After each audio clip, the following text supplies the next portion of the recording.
Right. Good. You know the drill. Hello. Hello. So I'm going to ask you some questions about physics. What is ultrasound and what are its uses? So, ultrasound refers to sound waves that are outside or above the frequency of the range of human hearing. So that means they are greater than 20,000 hertz or 20 kilohertz frequency. Ultrasound waves are used in medicine in both diagnostic and therapeutic purposes. They're used for medical imaging, so imaging in particular of fluids of different tissue types, soft tissue in particular. They're used for assessment of flow, and they're used in fetal ultrasound as well. They use imaging to assist with invasive procedures, so things like central line insertions or nerve blocks are particularly relevant to anaesthetics, but as well as that, drainage of fluid collections such as pericardial or pleural fluid. And they're also used directly for their therapeutic benefits. For example, ultrasound lithotripsy of renal tract calculi, and they can be used to drive nebulizers as well. How does ultrasound imaging work? So, ultrasound imaging relies on the pulse echo principle. So that is the idea that if you stand in a cave and you shout, you'll hear your voice return to you as an echo. So you'll hear the waves go in one direction, and they'll bounce off the wall of the cave, and they'll return back to you. If you know the velocity of the wave, and you know you can time the time interval between you shouting and the shout coming back to you, you can work out the distance between yourself and the wall.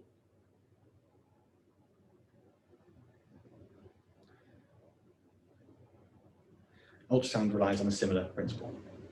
Okay, so in ultrasound, you use an emitted transducer receiver to emit sound waves in the range of usually 2.5 megahertz. And then reflected sound waves, which come back from the junction between different tissue types, are detected at their return by the transducer. And the time taken for them to return to the transducer tells you how deep the junction between different tissue structures is. Sound waves are reflected by the junction between two types of tissue with different acoustic impedances.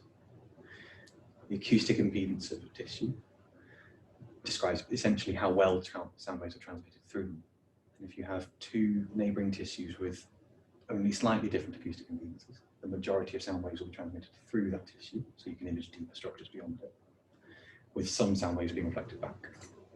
If you have two tissues with very different acoustic impedances, then those tissues, almost all the sound waves will be reflected back, and you won't be able to see anything beyond it because no sound waves will be transmitted through that tissue. So a piece of medical ultrasound imaging equipment consists of a transducer receiver probe, so a transmitter receiver probe, a signal processor and display. The probe generates ultrasound waves through the piezoelectric effect. This describes the property of some crystals, that when the current is applied across them, they will expand, and when the current is applied in the reverse direction, they will contract. So if you apply an alternating current across these crystals, they'll vibrate, they'll expand and contract rapidly. The rate at which they expand and contract will be exactly the same as the frequency of the alternating current applied across them. So this will transduce electrical energy to mechanical energy and generate sound waves. And the returning waves are detected in the same way. So they're detected by the sound waves will compress the piezoelectric crystals, which will generate an electrical impulse, which is then detected by the transducer. So you've discussed what the piezoelectrical effect is and how it's used. So what tissue types is ultrasound good or bad for viewing? So ultrasound, as we said, is good at viewing tissue types that have similar acoustic impedances. So classic examples of that are things like muscle, fat, fluid. Those have all got reasonably similar acoustic impedances, and so a good degree of sound waves are transmitted through them. Tissues with very dissimilar acoustic impedances are things like bone or gas, and so the vast majority of sound waves will be reflected away from them, and so you can't image anything beyond bone or gas. What is the Doppler effect, and what is the Doppler equation? So the Doppler effect describes the perceived change in frequency of a signal when the signal receiver and the signal transmitter are moving in respect to one another. So if they're moving closer together, the signal will be perceived as a higher frequency. And if they're moving further apart, the signal will be perceived as a lower frequency. So this, if you know a few parameters, you can work out how the velocity at which the signal transmitter and receiver are moving in respect to one another. And that's given in the Doppler equation. So the Doppler equation is the velocity is equal to the change in frequency, that's an F and T, change in frequency, times by the speed of sound in that medium. And the speed of sound in the body is about 1,540 meters per second.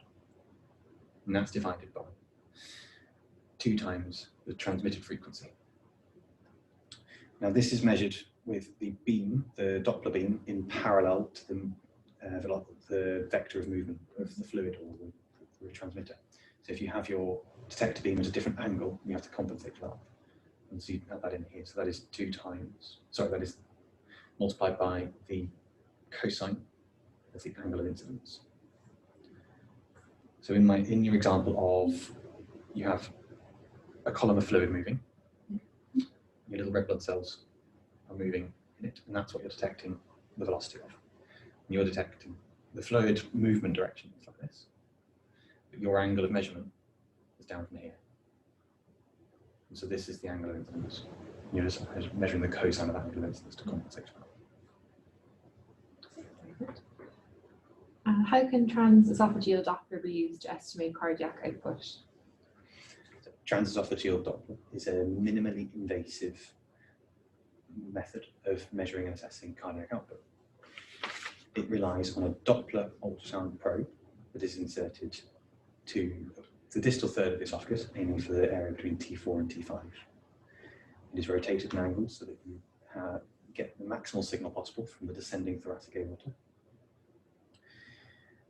And then ultrasound waves are transmitted, and the returning waves are detected from the movement of red blood cells, as we discussed. From this, the velocity of the movement of red blood cells can be calculated using the Doppler equation. And then this is combined with a normogram that compensates for aortic cross-sectional area variation with age, sex, with body surface area. And this can give you a measurement of cardiac output, of flow of fluid. You can plot the velocity of fluid against time. So time on the x-axis, velocity of fluid on the y-axis. And the shape of that curve will give you more information about cardiac output. For example, it will give you the slope of the upward stroke will give you an idea of contractility. And it can give you an idea of response to fluid bounces. Okay. What aim are you aiming for, or what level are you aiming for with the esophageal Doppler? I can't remember, I'm sorry. That's fine, it's 256. Very good. And how does an MRI scanner work? Okay. Everyone's favourite topic. So, MRI scanner relies on a basic physical principle. So, it relies on the principle that unpaired protons and neutrons, but protons have in the nucleus of an atom exhibit a property called spin. And if you have an unpaired proton and it's spinning, it's a charged atom, and any moving charge generates a magnetic field.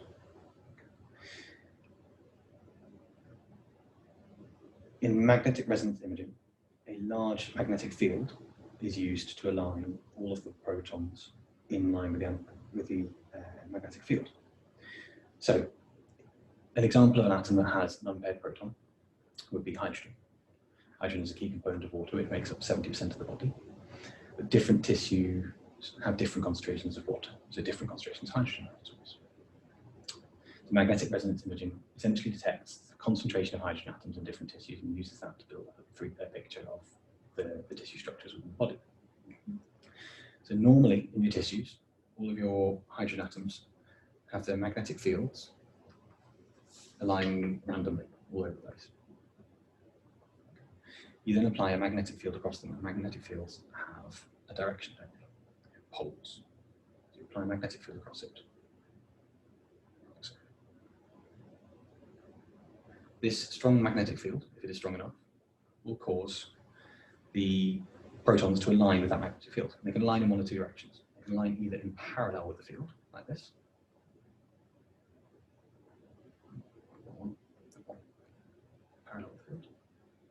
or they can align anti-parallel to the field.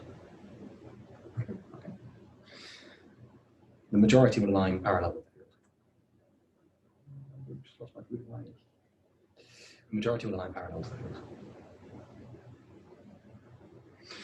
Once you've got all of your hydrogen atoms aligned with the magnetic field, an electromagnetic radiation pulse is emitted. This is emitted at 90 degrees to the magnetic field, and its frequency has to be the same as the frequency with which the atoms are spinning. The frequency with which the atoms are spinning is proportional to the strength of the magnetic field and is known as the Larmor frequency. So this pulse, if it is emitted at the correct frequency, will then be absorbed by the atoms within the magnetic field and will cause some of them to flip from being parallel to anti-parallel. So some of them will flip to become anti-parallel.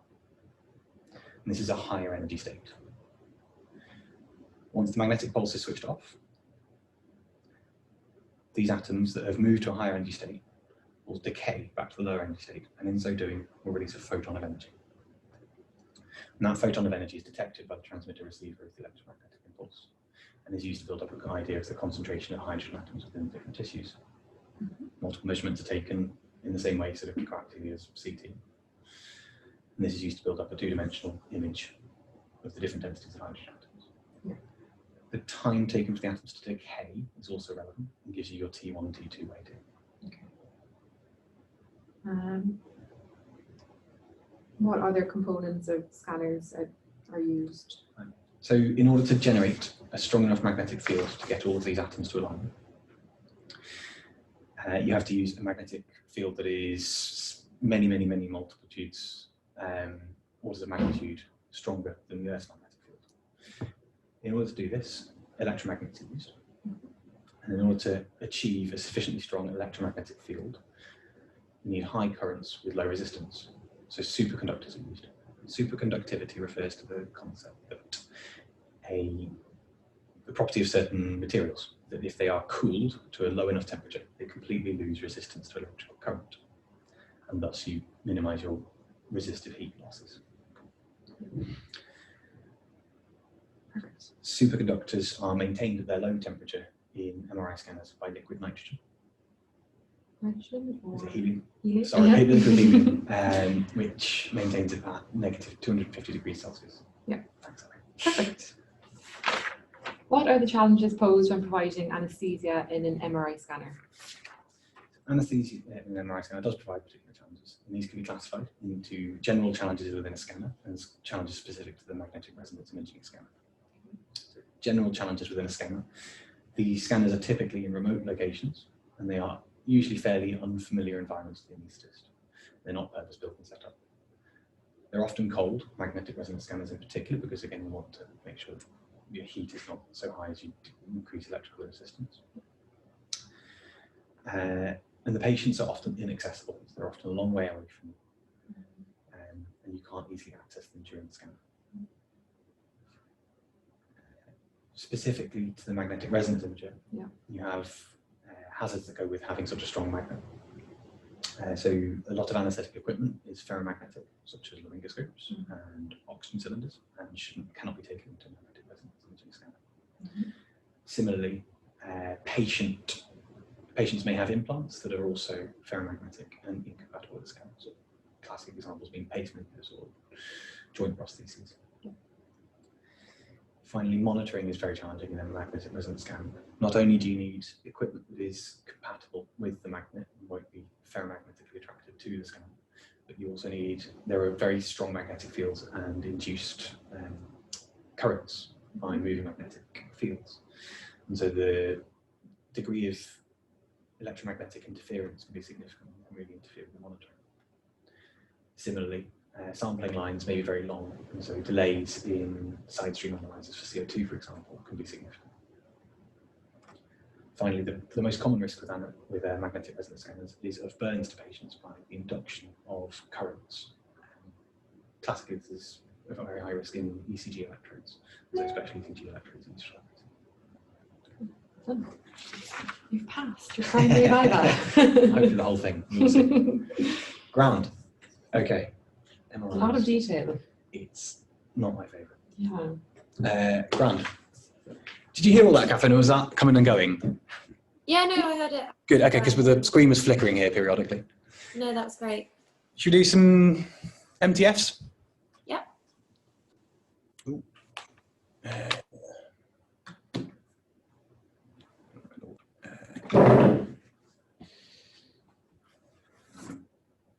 Okay, I'll have to open them. I've forgotten to open before I came. No, I knew I had to do something.